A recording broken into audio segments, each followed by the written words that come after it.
A good team. Jonas is a terrific coach. I mean, he's going to be a star in this business. I've known him for a long time, and it was Georgia State's, this is their third game in 4 nights, so it was a really commendable effort for them. I thought our guys responded great. I thought our guys, as things got a little more intense, I thought our guys really pulled together, and it's so beautiful to see that as a coach.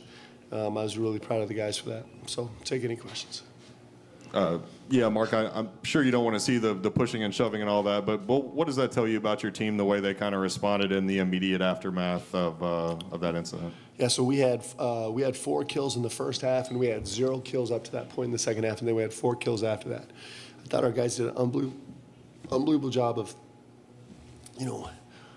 as an athlete, as a performer, is really what you are, right? And the way we play, which is so mentally demanding, you can't get too carried away emotionally. You got to keep taking all the emotion and funneling it back to focus.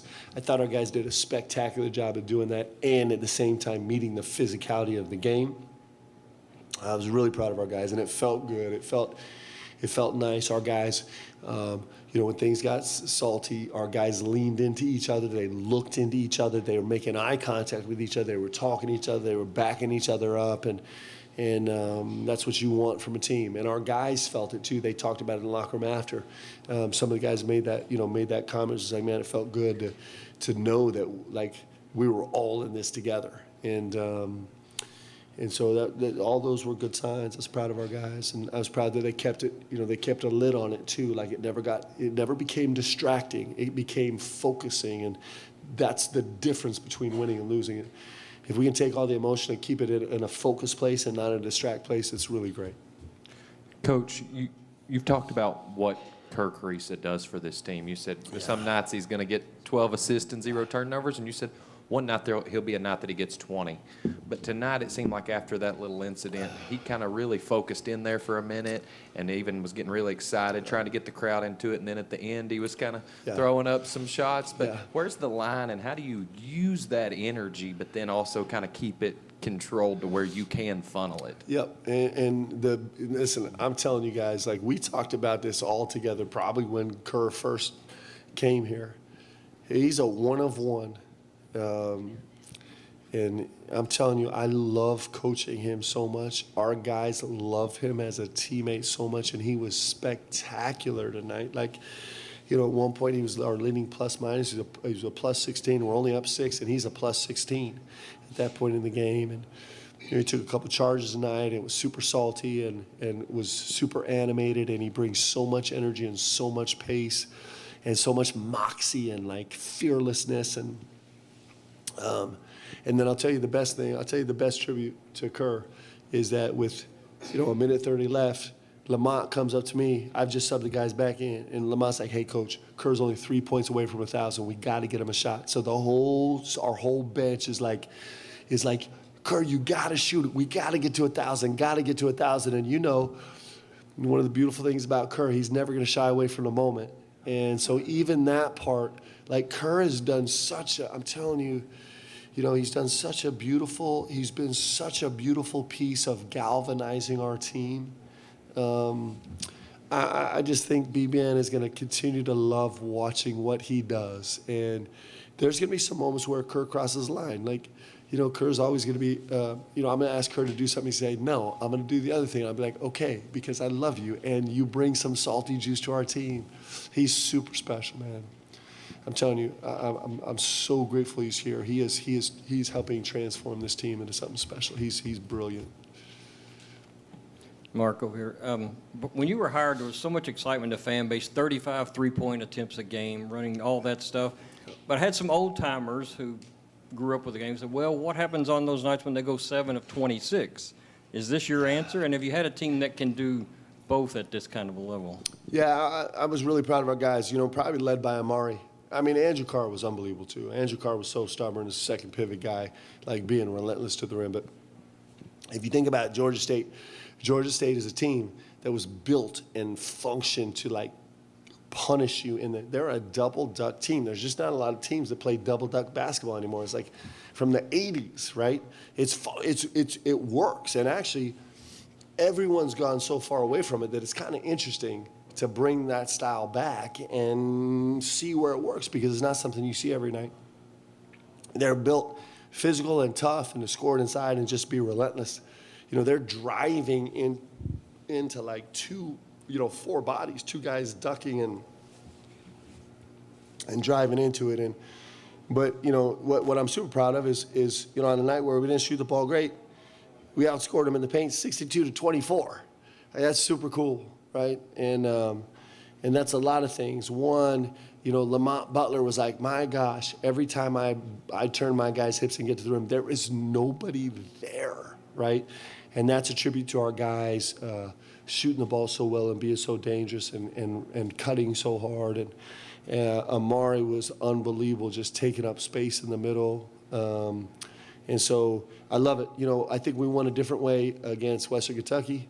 I think we won a different way tonight. I think we have a team that can meet the moment. We'll always strive towards being the character of what we are, but when the game just doesn't play that way, I think we can find other ways to win it, and that's going to be really important for us to be a great team. A great team can do that. They can win different ways. So the 62 paints of the point was super exciting for me.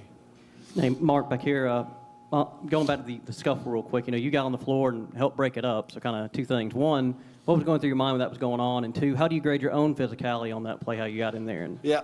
Well, I was a little slow out there. I was nervous about pulling a hammy, but I'll tell you, if I'm being clear, I probably shouldn't be so transparent, but so I raced out there, and you're always trying to just remove people from the fray. So I grabbed one of the Georgia State players that was kind of jumping in late, and then my next reaction was like, where is Leanne? Because I'm telling you, like at one point she could be running onto the floor, like knocking someone out, and I'm like, I cannot have that. So that was actually my second thing. I was like, all right, I got this thing taken care of. Make sure Leanne's under control over there. This is your favorite game so far? Leanne loves it when it gets salty. It's like, get him! All right, I'll stop. Mark, you mentioned Lamont earlier. I think 17 points, 6 assists, 4 rebounds, 3 steals. Can you just talk about what he's giving you right now? My goodness, he was good today, wasn't he? He was just so in control. Didn't look like he could reproduce every single one of the plays he made every single night. There was no hope in any of those plays. I'm so proud of him, like how he's transitioned now to going from a guy that it was funny. We were sitting at Thanksgiving dinner yesterday, and what did they call him? Oh, it was something, you weren't there. It was something about, you guys have to ask Lamont after, but it was something about downhill Butler, like just racing to the rim Butler. He'll tell you the phrase. But like the savvy that he's playing with now, his maturity of the game, the fact that he's not blindly racing downhill, but he's a prober now, and he's manipulating all the pieces on the court, is what allows him to be a 7 for 10 guy tonight and probably a 7 for 10 guy the next night and the next night. And I'm telling you, he's growing so fast in his game right now. He's been awesome. He was terrific tonight. I thought he was brilliant on the court. Mark, we kind of think of you as a forward-thinking person. We've got a couple of important games coming up this week. I know it's not even December yet, but how important are those games in terms of preparing for March? Well, we're trying to learn from every game. The 2 games this week, both of them were this week. Is it still this week somewhere? I can't never remember what day it is, but the last 2 games have been great learning games for us, like great. The data that we're bringing in is so good, and our guys experiencing things together is so good. And so, next week's our first true road game. And really, it's going to be essentially our first 2 true road games against elite level talent.